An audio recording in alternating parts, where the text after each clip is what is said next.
annoncer la vérité, parler de la grâce de Dieu, c'est annoncer un message d'espoir, d'amour et de foi. Dans le livre des Corinthiens, 1 Corinthiens, je crois 13, Paul parle de l'amour et à la fin, une fois qu'il a fini de parler de l'amour, il dit voilà, 3 choses vont demeurer. La foi, l'espérance, l'amour. Je ne vais pas donner dans le bon ordre. Et ces 3 choses qui vont demeurer, elles vont surpasser les prières, elles vont surpasser les prophéties, elles vont surpasser les bonnes œuvres qu'on pourra faire, elles vont tout surpasser. Il demeurera la foi, l'espérance et l'amour. Et la plus grande de ces choses, c'est l'amour. L'amour durera toujours. Il sera toujours là. Donc, ce ne sont ni les prophéties, ni les miracles, ni les guérisons qui sont à rechercher dans le corps de Christ, même si elles sont importantes pour nous. Nous avons besoin de ces signes, de ces miracles, de ces prodiges, non pas seulement pour notre bien personnel, mais pour que le monde voit que Christ est encore vivant et qu'il agit, et qu'il n'a pas changé, qu'il est le même hier, aujourd'hui et éternellement. Amen. Ça, c'est le message de la grâce.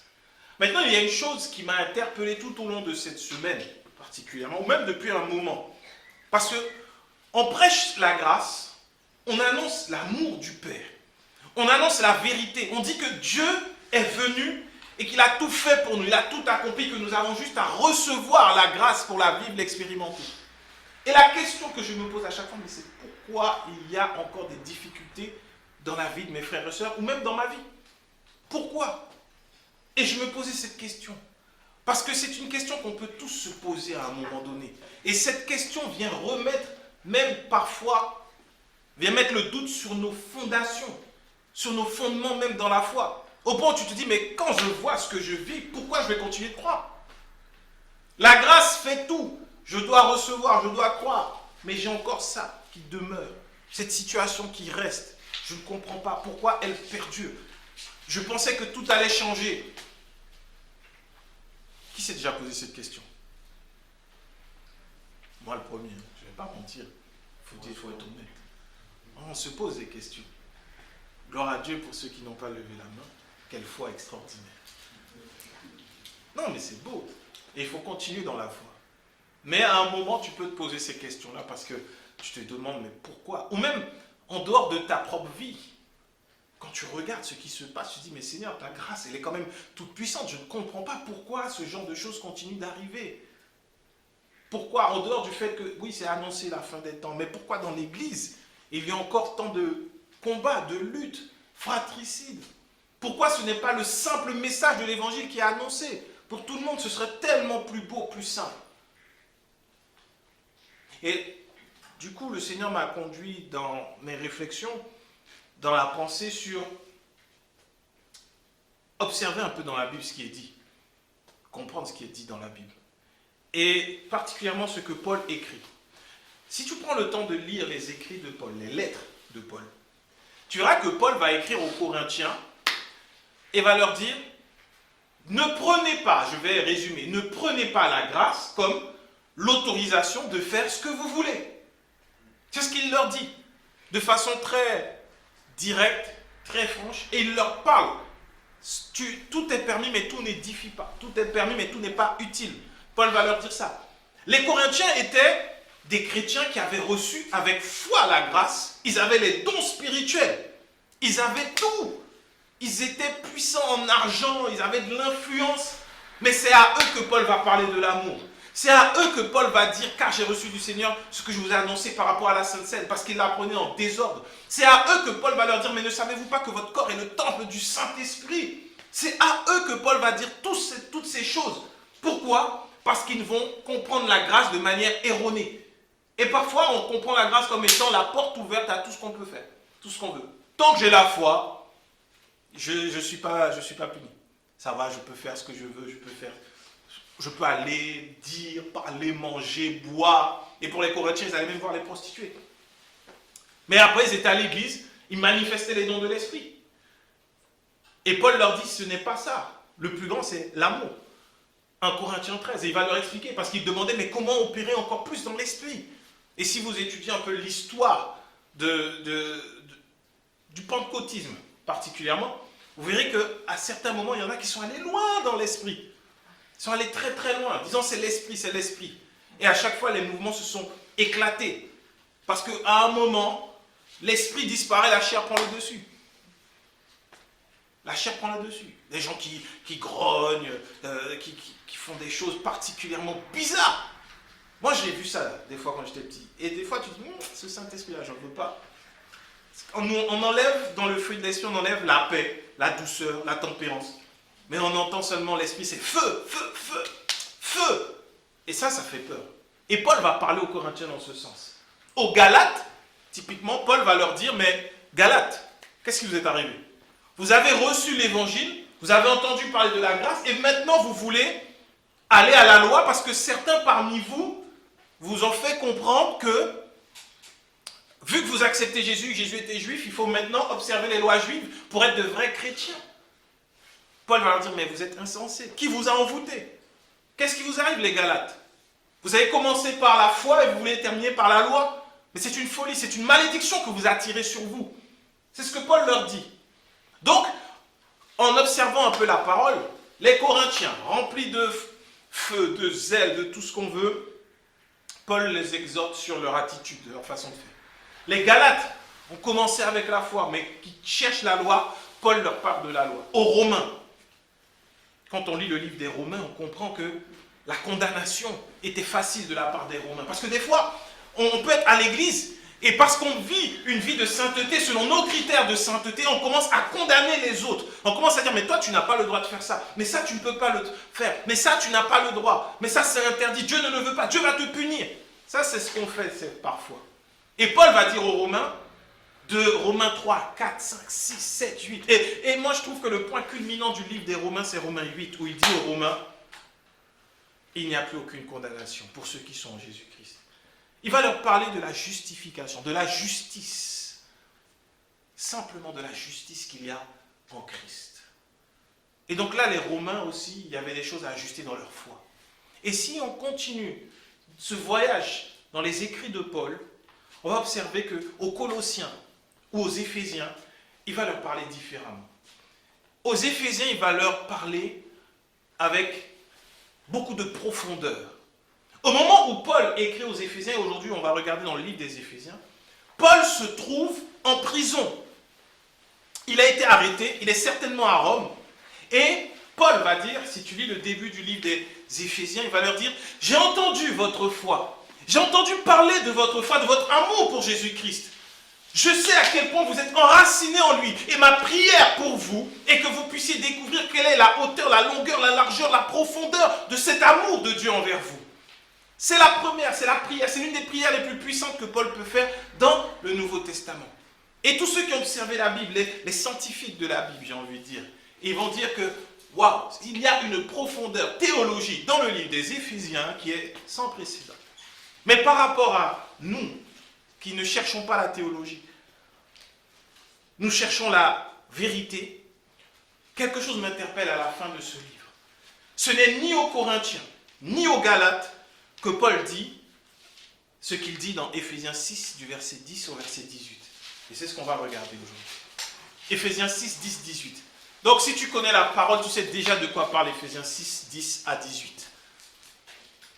Éphésiens 6, verset 10 au verset 18 nous dit, au reste, fortifiez-vous dans le Seigneur, et par sa force toute puissante, revêtez-vous de toutes les armes de Dieu, afin de pouvoir tenir ferme contre les ruses du diable. On s'arrête au verset 10 et 11. À des personnes qui sont enracinées dans la grâce, à des personnes qui sont dans la foi et qui avancent bien avec Dieu, qui ont une attitude qui correspond à celle des chrétiens, des enfants de Dieu qui ont reçu la foi, Paul, il leur dit, à la fin, après avoir parlé de la foi, à la fin, il leur dit, au reste, après tout ce que je vous ai dit avant, il a donné quelques indications, des encouragements, des prières. Il dit au reste, fortifiez-vous dans le Seigneur. Tu ne te fortifies pas si tu te sens fort. Tu n'as pas besoin de te fortifier s'il n'y a pas d'épreuve. Un athlète à qui on dit il faut que tu te renforces, il faut que tu te fortifies, il faut que tes muscles soient plus forts, c'est parce qu'il va au-devant d'une épreuve qui est plus difficile que ce qu'il pouvait penser.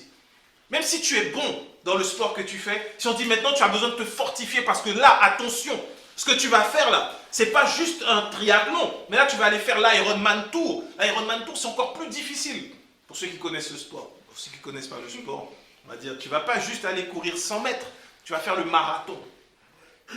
Et la préparation n'est pas la même. Tu vas pas juste faire 5 km, ni 10 km, mais tu pars pour faire un marathon de 42 km. C'est ce que tu vas faire. Et là, il te dit, fortifie-toi. Parce que 5 km et 42 km, ce n'est pas la même chose. Et là, à ceux qui sont dans la foi, à ceux qui vivent cette foi, Paul leur dit au reste, fortifiez-vous. Et là, du coup, dans cette réflexion avec le Seigneur, je dis, papa, c'est-à-dire que quand on est bien là, dans la grâce, il faut se fortifier. Quand tu es bien dans la grâce, ça veut dire que il faut te préparer continuellement. Fortifiez-vous. Pourquoi? Pour tenir ferme face aux ruses du diable. Il faut tenir ferme. Quand tu es dans la foi, c'est là qu'il faut tenir ferme. Paul ne l'a pas dit aux Corinthiens, parce que leur foi était bancale. Il ne l'a pas dit aux Galates, leur foi était bancale. Aux Romains, il ne leur parle pas comme ça. Par contre, aux Éphésiens, pour qui il prie qu'ils puissent connaître l'amour de Dieu en profondeur, en longueur, en hauteur, en largeur. Il leur dit, hey, fortifiez-vous. Lui-même, il se trouve en prison pour la cause de Christ. Il n'est pas libre de ses mouvements. Mais il leur dit, j'ai entendu parler de votre foi. Fortifiez-vous pour tenir ferme face aux ruses du diable. Ce qu'on peut comprendre, c'est que lorsque tu es dans la foi, lorsque tu vis, expérimentes l'amour de Dieu, le diable déploie ses ruses envers toi. Il ne faut pas se tromper.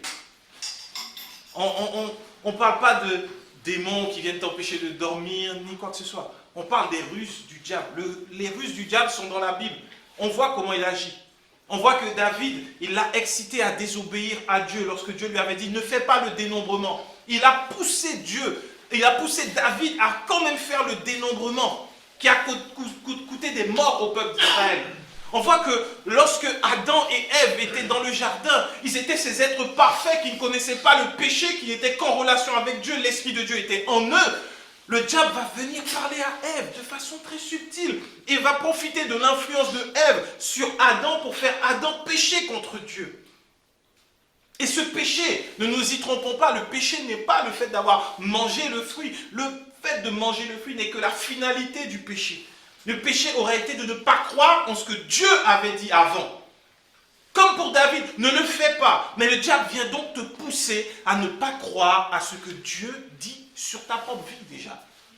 À ce qu'il dit dans sa parole. Il vient te pousser à ne pas croire à ce qu'il est capable de faire. Ce sont ça les ruses du diable. Et il va déployer, le diable, toute son ingéniosité pour te faire douter d'une seule chose, de la parole de Dieu. Et ça, il le fait avec ceux qui sont dans la foi. Pas avec ceux qui sont comme les Corinthiens, pas avec ceux qui sont comme les Galates, ou pas avec les Romains.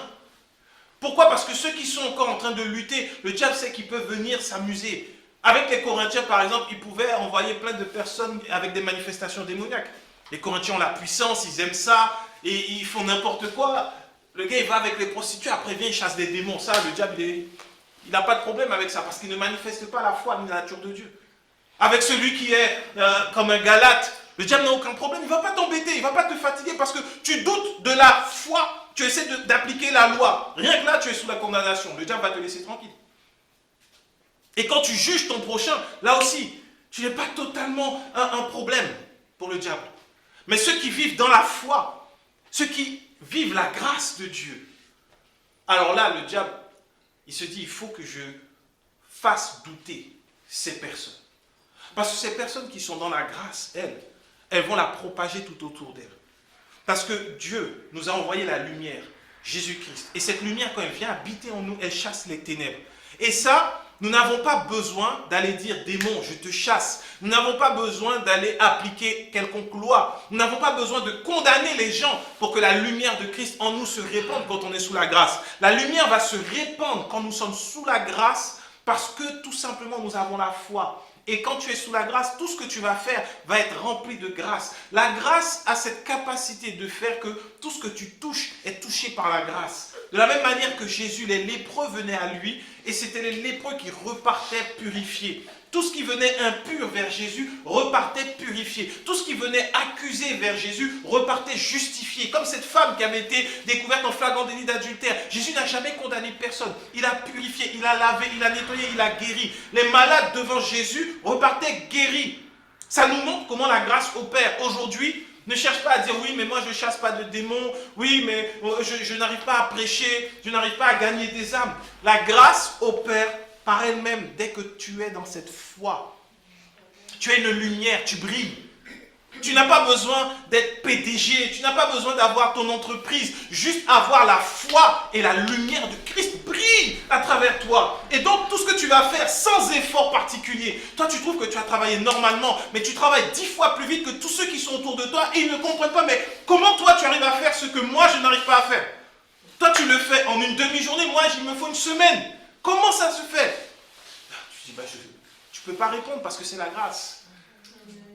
Comment toi tu es expert dedans alors que moi ça fait 15 ans, toi tu viens d'arriver? Ça c'est la grâce. Et c'est cette lumière qui dérange le diable. Parce que tu es conscient, tu as la pleine assurance que ce ne sont pas tes efforts. Ça ne veut pas dire que tu es médiocre, ça veut dire que sans effort personnel, tu fournis un travail qui demande énormément d'efforts aux autres. C'est ça la grâce. Sans effort personnel. Tu peux avoir une entreprise, mais quand tu as une entreprise sous la grâce en toi fait que ton entreprise va prospérer, tu ne vas même pas comprendre. Et tu vas faire un travail extraordinaire, tu auras l'impression que le temps aura été, je ne sais pas, au lieu d'avoir 24 heures, les gens auront l'impression que toi tu as 34 heures. Parce que la grâce opère. Parce qu'on voit, mais comment il fait pour avoir des affaires qui fleurissent? Il a le temps avec sa famille, il a le temps de faire ceci, de faire cela. La grâce de Dieu, ce ne sont pas des efforts personnels, parce que derrière, tu n'as pas le poids de la fatigue qui correspond au travail que tu fais.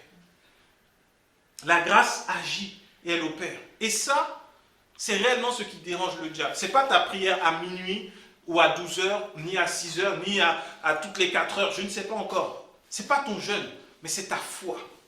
Et c'est ça qui va commencer à vouloir déstabiliser toutes ces ruses. Et c'est là que Paul dit, fortifiez-vous. Quand tu es dans la foi et que ce que tu vis commence à te faire douter que papa est encore là, dis-toi que tu viens de faire face à une ruse du diable. C'est pas normal. Quelqu'un qui hier était sûr et certain que jamais le Père m'abandonne. Mais devant la situation, tu dis, mais Dieu, est-ce que tu es là encore? Sache que ce n'est pas Dieu qui n'est plus là, c'est le diable qui vient de t'attaquer. Il vient d'attaquer ta foi. Tu n'as pas besoin de voir un démon ni de faire un rêve bizarre. Le moment où tu te poses cette question, où tu remets en question un peu, mais est-ce que la grâce même c'est vrai? Sache que le diable est en train de pilonner quelque part dans le monde spirituel. Et c'est de ça dont Paul parle. Il n'a pas dit aux gens, prenez les épées. J'ai vu de façon assez triste des gens aller à l'église avec des coutelas et des sabres. Ils vont tailler en pièces le diable. Je dis, mais quand même, tu vas à l'église avec un coutelas. C'était pas en France, je vous rassure, n'allez pas chercher. C'était pas en France. Mais les gens étaient avec et puis une longue lame. Donc tu te rends compte, le gars qui n'est pas à l'église, il voit au loin une série de chrétiens avec des Bibles et un coutelas. Et ils vont à l'église. Moi, le premier, je dis, je ne rentre pas là. Mais non, mais imagine un seul est pris de folie. Au moment où on dit, taille le diable en pièces, parce que c'était pour certains. Et puis il y a il y a toujours des gens zélés qui veulent tailler en pièces plus que d'autres. Et puis il taille à côté l'oreille de quelqu'un. Il se passe quoi dans l'église? Est-ce que l'amour qui pardonne tout va être manifesté? Non, j'ai perdu une oreille, c'est pas grave, j'en ai une autre, il y a encore le trou, j'entends. Il n'y aura pas ça. L'autre va dire, ah, le diable est manifesté. Et c'est fini. Donc ça, c'est pas ce que Paul a voulu dire. Il faut prendre les enseignements dans tout le contexte. On ne peut pas prendre une partie des enseignements de Paul, ça nous arrange, et puis l'autre partie, on la met de côté. On prend tout.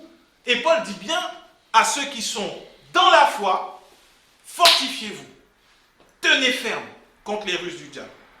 Et il explique après, verset 12, car nous n'avons pas à lutter.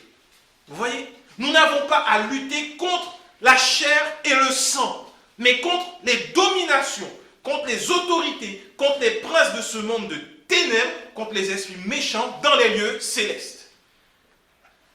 Tout est dit. On n'a pas à lutter contre la chair et le sang. Est-ce qu'un sorcier est fait de chair et de sang? Oui. Donc, ton coutelas, laisse-le.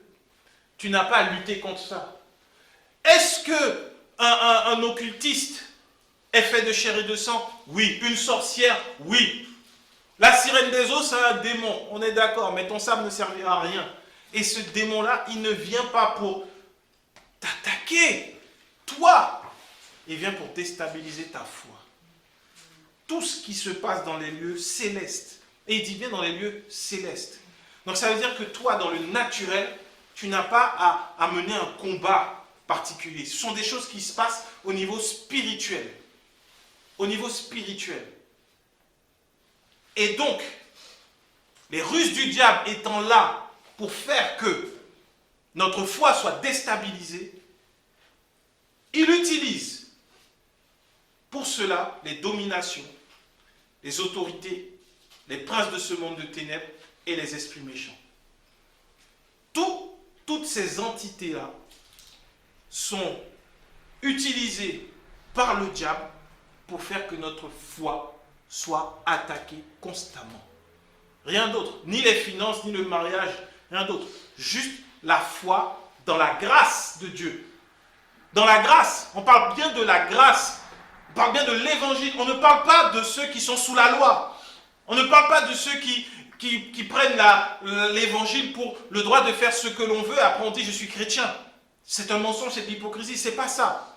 Là, il vient vraiment contre, avec les dominations. Ces entités qui sont là, qui sont établies sur les nations, on le voit au fur et à mesure. Quand on avance, on se dit, mais qu'est-ce qui se passe? Qu'est-ce qui se passe parmi les nations? Qu'est-ce qui se passe? Je regardais un film sur la Seconde Guerre mondiale, et je me suis dit, mais ceux qui ont vécu ça, parmi eux, il y avait des chrétiens. Qu'est-ce qu'ils ont pu penser à ce moment-là? Comment tu fais pour continuer de croire en l'amour de Dieu quand tu vois qu'il y a des hommes qui viennent et qui tuent d'autres hommes pour des raisons politiques? Comment tu fais pour continuer de croire que Dieu est bon lorsque tu vois qu'il y a une autre nation qui va bombarder une nation? Lorsque des enfants sont tués, ou lorsque des hommes et des femmes sont tués juste pour leurs origines ou pour leur couleur? Comment tu fais? Ça, ce sont les ruses du diable. Parce que toi qui regardes ça au loin, tu dis, mais papa, mais beaucoup disent, mais si Dieu existe, ça ne devrait pas exister. Et ça fait qu'ils restent de l'autre côté, ils ne viennent pas à Christ. Parce que notre espérance, elle est en Christ. Elle n'est pas dans les nations de ce monde. Et notre devoir en tant qu'enfant de Dieu, c'est justement de faire que la lumière brille et que les hommes qui sont dans les ténèbres puissent venir à cette lumière. Pas par nos efforts, mais par la foi en Jésus-Christ. Quand tu as foi en Jésus-Christ, celui qui a connu la guerre et qui va te rencontrer, il va te dire, waouh, sur le chemin, j'ai vécu les ténèbres de ce monde, mais j'ai rencontré un jour la lumière. Et cette lumière m'a donné espoir. M'a donné espoir, m'a redonné foi et m'a communiqué l'amour. Ces choses qui demeurent éternellement, la foi, l'espérance et l'amour.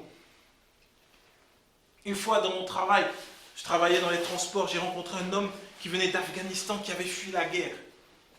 On a échangé quelques mots et il me disait à quel point c'était difficile pour lui.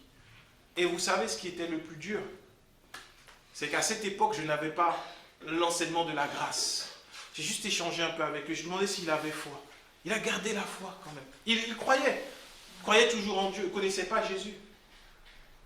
Mais à cette question-là, cet homme a commencé à pleurer en fait. Parce que c'était dur. Et ça fait bizarre lorsqu'on voit un homme d'un certain âge qui s'effondre en larmes parce qu'il a connu la guerre. Et nous, on veut se battre contre des démons. Alors qu'il y a des gens qui ont juste besoin qu'on puisse venir vers eux avec l'amour de Jésus-Christ. Et cette ruse du diable, d'utiliser les nations pour détruire la foi, fait qu'il y a des milliers de personnes qui restent dans les ténèbres. Parce qu'on se dit, ah mais ça c'est les présidents, c'est telle domination, donc on va prier que telle domination arrête d'influencer. Non, il faut qu'on puisse prier pour que la grâce en nous puisse briller. Il y a une histoire que j'aime beaucoup raconter, une histoire vraie, un témoignage de celui qui a écrit la chanson It is well, tout va bien dans mon âme, quel repos céleste. Il chante cette chanson, c'est l'histoire d'Horatio Spafford. J'ai déjà dû la raconter, mais je la redis encore parce qu'il y a tellement d'enseignements dedans.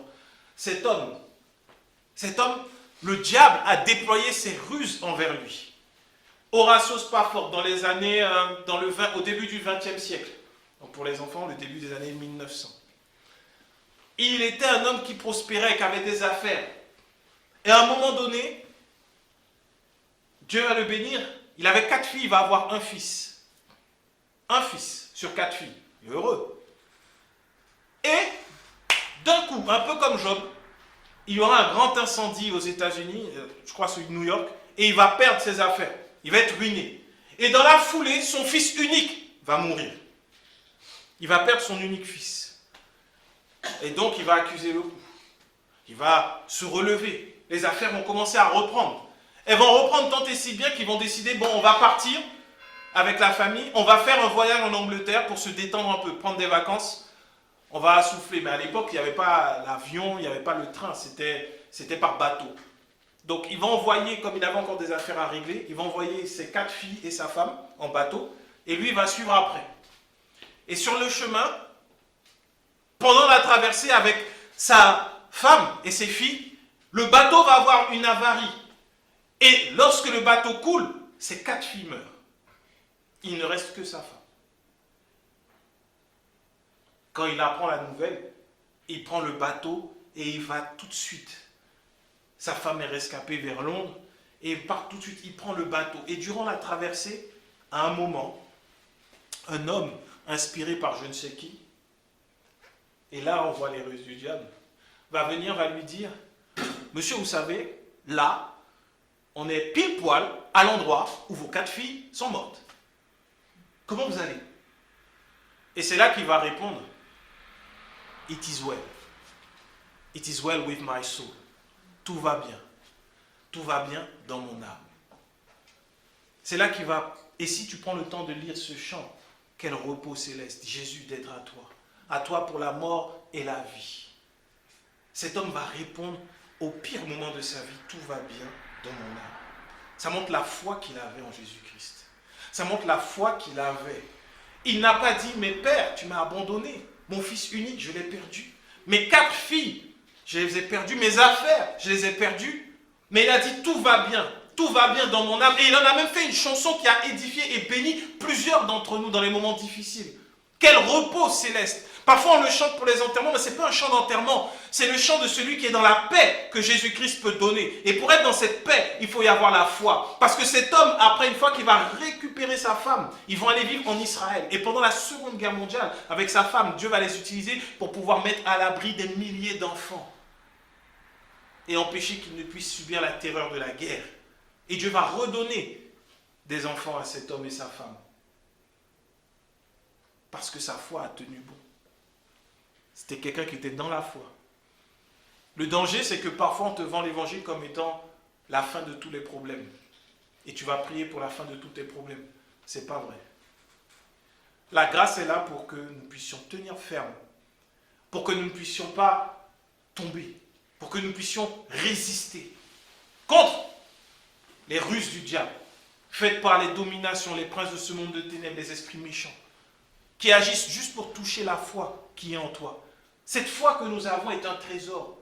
Peu importe ce que tu vis, peu importe le combat à l'heure actuelle, la foi là, que tu as est un trésor que tu dois préserver et que tu dois garder et que tu dois protéger. Et là, pour la foi, il y a des efforts à faire. Pour recevoir et vivre la grâce, il n'y a aucun effort. Pour marcher et être conduit par l'Esprit, il n'y a aucun effort. Mais par contre, tu dois lutter pour ta foi. Tu dois lutter pour continuer de croire que Jésus t'aime malgré ce que tu vis. Tu dois lutter pour continuer de croire que là, alors que les huissiers sont à la porte, qui viennent frapper tous les jours, papa ne t'abandonne pas et qu'il pourvoit à tes besoins.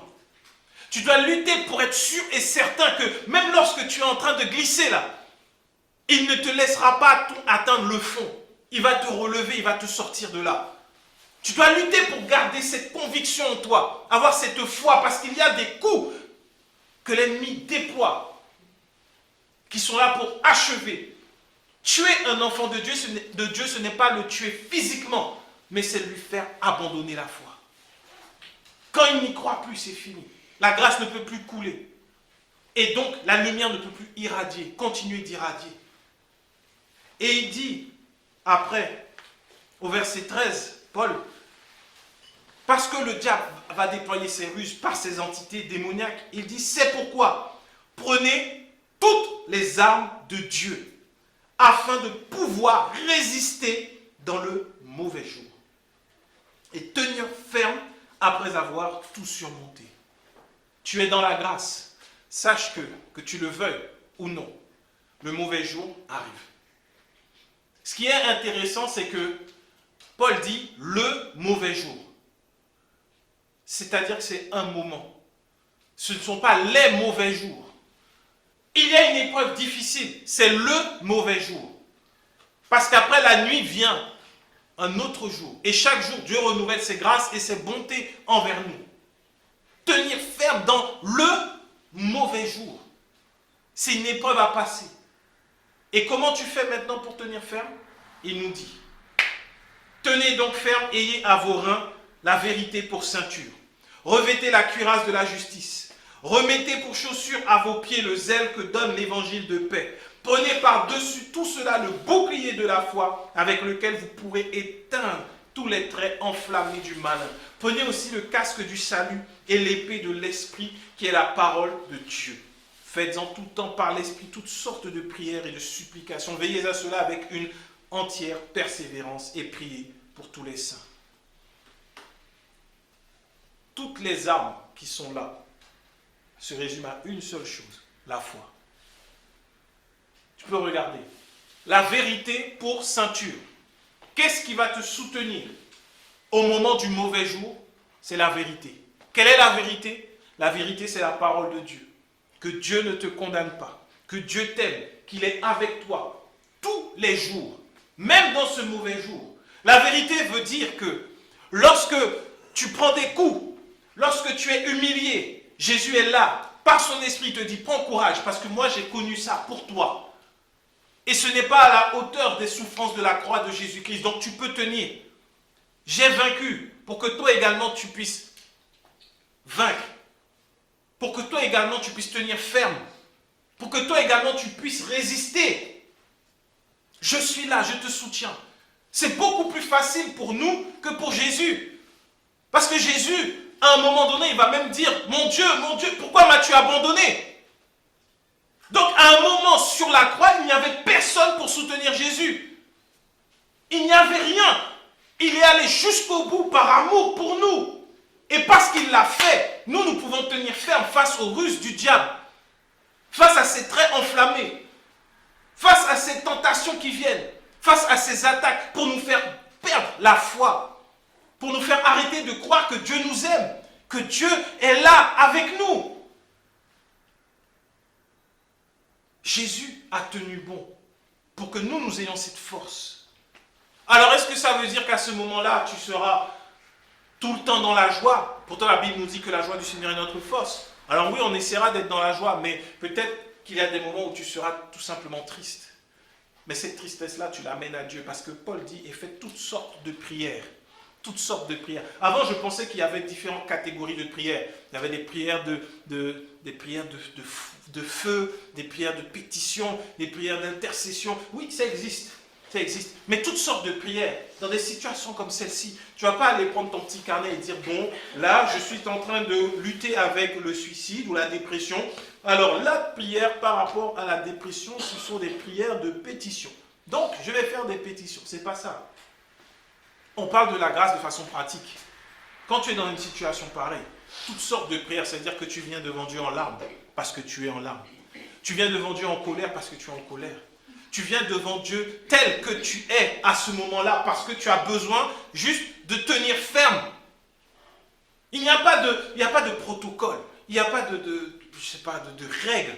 À ce moment-là, tu viens avec toutes sortes de prières. Tu te plains devant Dieu, tu te répands devant Dieu, tu pleures devant Dieu, tu cries devant Dieu s'il y a besoin de crier parce que tu veux tenir ferme, ne pas perdre ta foi.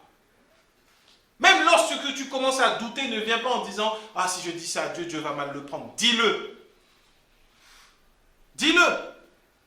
Toutes sortes de prières. Tu dis « Père, j'ai l'impression que tu m'as abandonné. » Dieu ne va pas te dire, Dieu il ne va pas venir, tu ne vas pas sentir une gifle devant toi. Tu ne vas pas sentir « Ah, mais pourquoi tu penses ça ?» Non, Dieu ne va pas faire ça. Dieu ne va pas te gifler. Il va entendre ta douleur. Il va la prendre. Il va l'enlever. Et va te donner sa paix. Et même si la situation perdure, tu seras dans la paix. Tu vas tenir ferme. Résister. Garder la foi. Parce que ce mauvais jour va passer. Ça, c'est la vérité, c'est la ceinture de la vérité. La ceinture qui est là, qui soutient tes reins. Après, la cuirasse de la justice. La cuirasse de la justice. Ça, c'est pour tenir face à toutes les accusations. Tu es justifié. Tu n'as à te justifier devant personne. Tu es justifié. Tu es juste.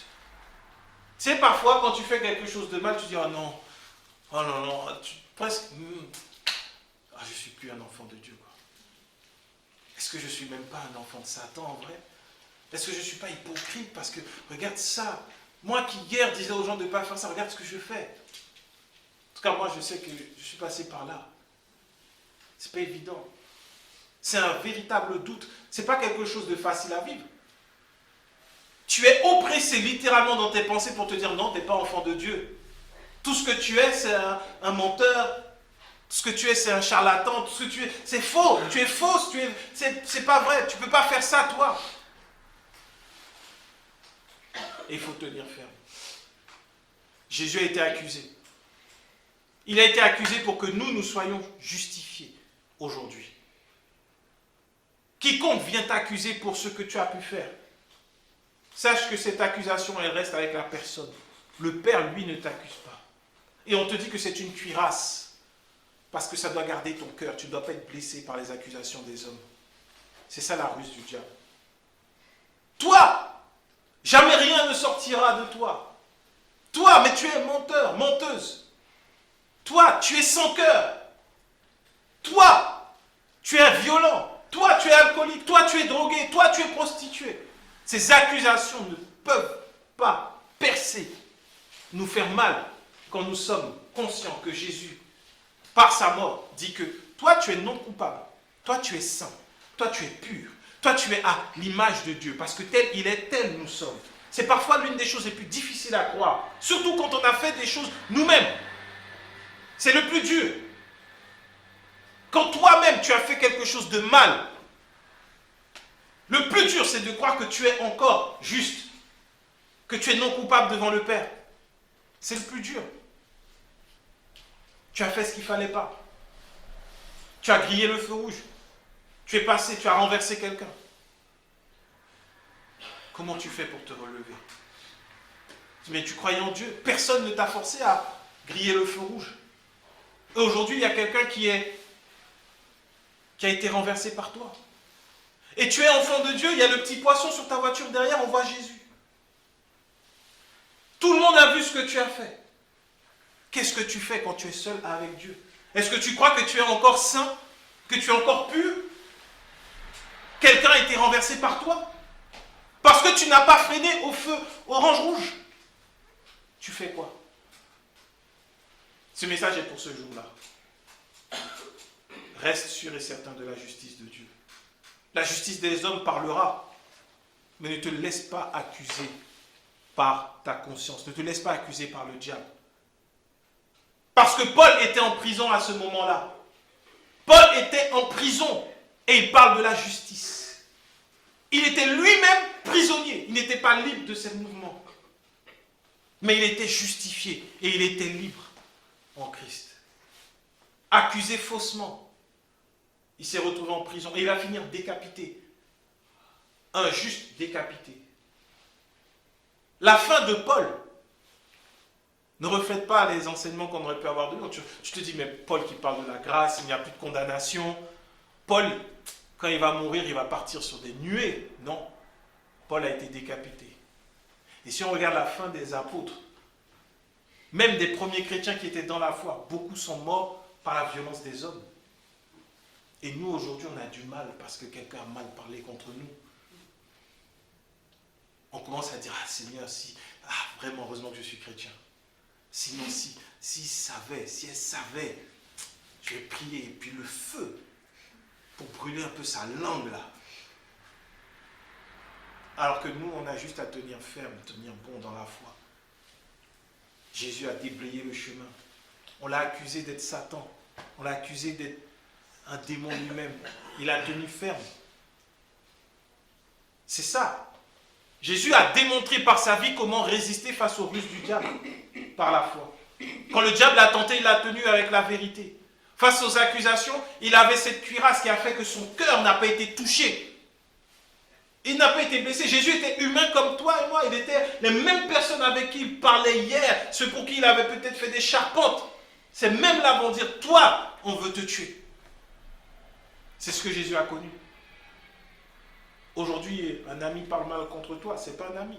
Tourne le dos, pardonne et avance.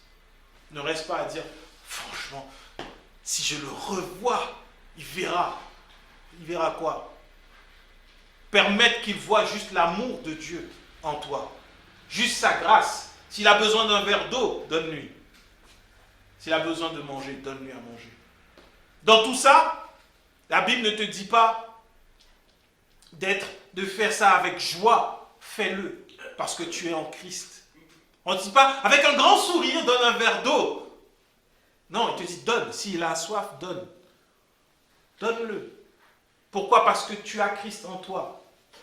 Si ton ami a faim, donne-lui. Si ton ennemi a faim, donne-lui à manger. Celui-là même qui parle contre toi, donne-lui à manger. Moi, j'ai regardé après, la Bible ne dit pas, faites-le avec joie. Donc, tu peux avoir le visage fermé. Non, non, tu le fais par amour. Quoi. Tu veux de l'eau, tiens. Ah, s'il a soif, il dit, bon, tiens, parce que j'aime Jésus.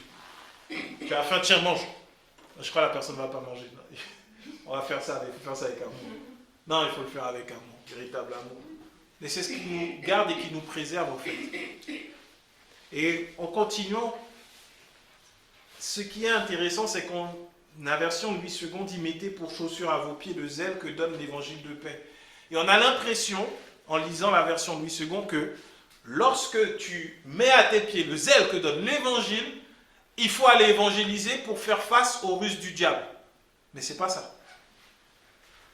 C'est pas ça. La Bible, là, et si tu prends la version du semeur, elle dit plutôt de s'appuyer sur l'évangile pour continuer d'avancer. De prendre l'évangile, c'est-à-dire la bonne nouvelle, la grâce de Dieu, pour continuer à avancer. L'évangile de paix. La paix qui se trouve dans la bonne nouvelle de Christ est celle qui doit nous faire continuer d'avancer. Jésus nous en a donné l'exemple. Lorsqu'il y avait la tempête, tout le monde était affolé, lui il dormait. C'est cette paix. Et il nous a donné cette paix aujourd'hui. Pourquoi tu vas te troubler parce qu'il y a des créanciers? Pourquoi tu vas te troubler parce qu'il y a un jugement? Pourquoi tu vas te troubler parce qu'il y a eu une rupture de contrat? Reste en paix. Toutes ces ruses ne sont là que pour te faire douter de ce que tu as la paix de Dieu et qu'il est là pour pouvoir. Et qu'il est la solution, qu'il est la réponse. Ça vient atteindre la foi, rien d'autre. Ne doutons pas. Là, je sais que ici, il y en a beaucoup qui ont compris. Mais je parle pour ceux qui vont écouter ça sur Internet. De grâce, arrêtez avec les coups-là dans l'église. Non, laissez ça. Arrêtez avec les démons. Laissez, c'est le même démon qui était dans la Bible là, il y a plus de 2000 ans. C'est le même. Ta prière ne va rien changer. Par contre, ta foi peut tout changer. La foi, non pas dans le fait que j'ai la puissance et l'autorité sur les démons, dans le fait que Jésus-Christ les a vaincus à la croix et que tu es en paix désormais par lui. Ça, c'est l'évangile, ça, c'est la vérité. Arrêtez avec les alliances, les autels, les je ne sais pas quoi encore. Les onctions d'huile. J'ai vu des gens être baignés dans de l'huile. Ils sortaient de l'église brillants. Non pas brillants par leur intelligence, brillants par l'huile sur le visage. Les vêtements tachés d'huile. Et ça n'a rien changé à leur situation. L'onction d'huile est biblique. Et elle se fait dans des situations bien précises. Mais pas pour dire que les démons ne vont pas rentrer dans la porte par la maison. Non, c'est vrai, même moi à l'époque, ma femme rigole, mais j'ai mis tellement d'huile sur les fenêtres, sur les portes, sur les pneus de la voiture, sous les chaussures.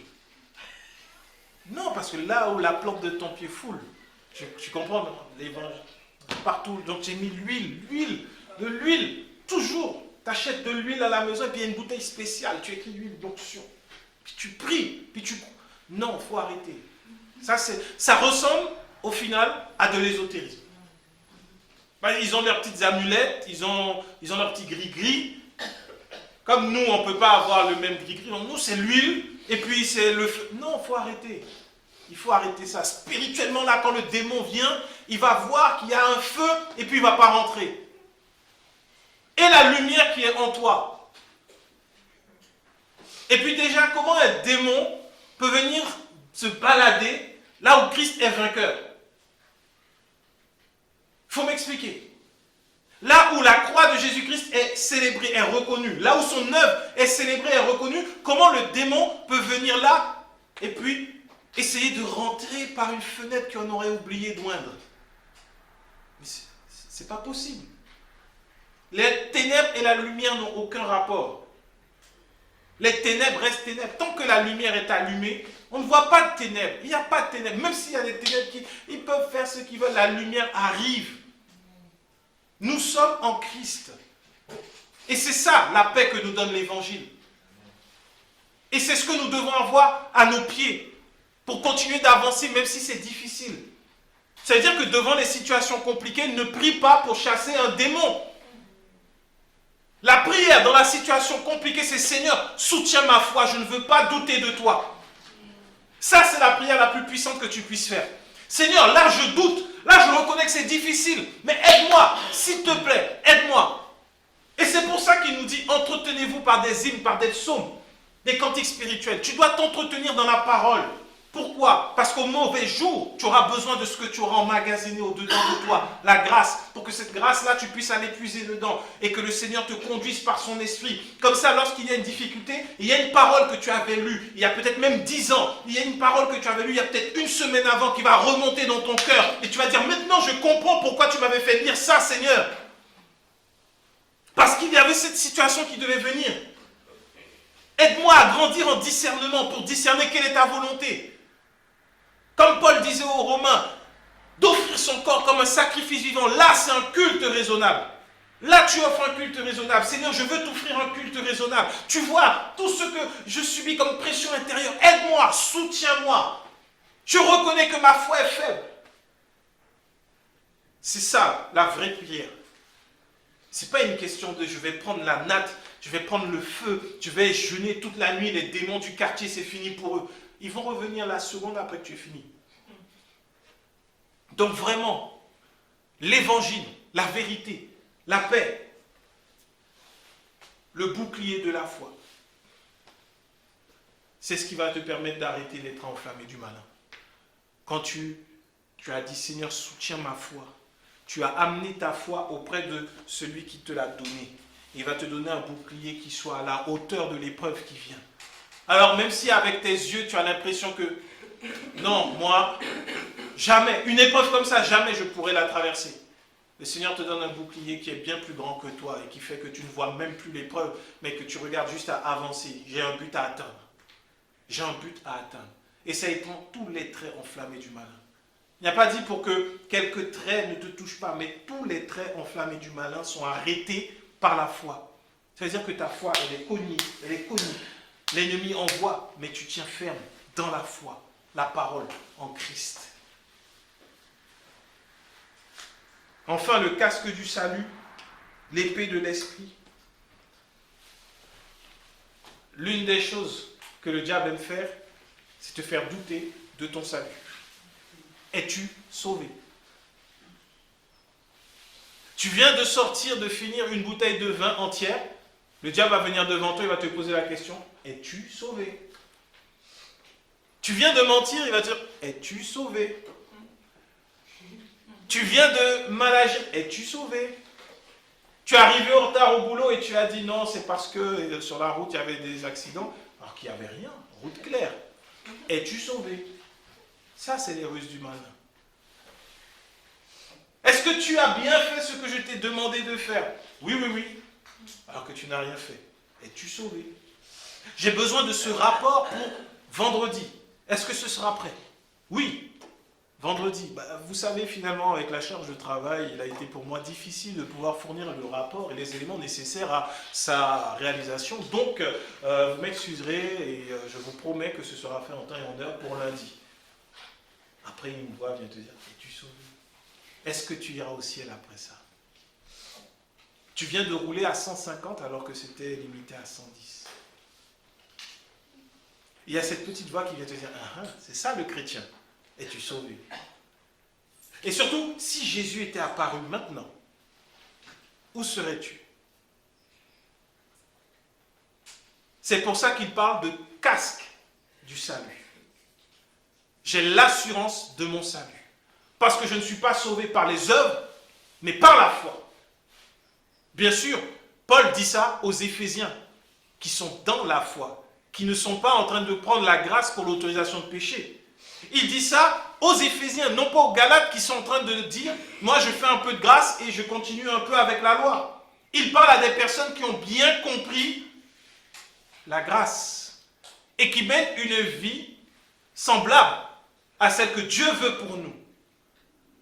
Et la vérité, c'est que nous ne sommes pas parfaits parce que nous sommes sur terre encore. Et que nous aurons encore des fautes, des erreurs que nous commettrons. Mais à ce moment-là, quand la question viendra, es-tu sauvé? Tu réponds oui, je le suis. Par la foi en Jésus-Christ. Car j'ai été justifié par Jésus. Et mes péchés ont été pardonnés. On avance et on continue. L'épée de l'esprit, qui est la parole de Dieu, bien sûr, on demeure dans la parole. On demeure dans la parole. Lorsque ça ne va pas, le premier réflexe, ce n'est pas appel à un ami. Ce n'est pas le 50-50. Le 50-50, c'est est-ce que je suis ce que j'ai envie de faire? Est-ce que je suis l'autre voie? Non. Le premier réflexe, c'est appel à Jésus. Se tourner vers Jésus. Aller dans la parole. Et parfois, quand tu ne sais pas quoi faire, quoi dire, prie seulement par l'Esprit. Prie en langue. Prie en langue jusqu'à ce que tu sens que tes forces soient revenues. Tu pries en langue. Tu ne sais pas quoi dire. Si tu as reçu ce baptême de feu, prie par l'Esprit. Prie par l'Esprit. Et par l'Esprit, tu seras fortifié. Parce qu'on ne sait même pas quoi faire. Parfois, soupire seulement. Soupire. Parce que le Saint-Esprit, il intercède pour nous par des soupirs inexprimables. Devant la situation, prends le temps de faire. Des fois, on a des situations compliquées, tu fais juste ça. Le Saint-Esprit a envoyé une prière au Père, afin que tu tiennes ferme face aux ruses du diable. Alors, aujourd'hui, soyons conscients que ce que Dieu attend de nous, ce n'est pas la perfection de nos œuvres, mais c'est une foi ferme. Afin que l'on puisse dire comme Paul, à la fin, j'ai combattu le bon combat, j'ai gardé la foi. Désormais, je sais que la couronne de vie m'est réservée. Parce que je suis allé jusqu'au bout, par la foi. Par la foi. Quel que soit ce qui se passe, que notre foi demeure sur la grâce de Dieu.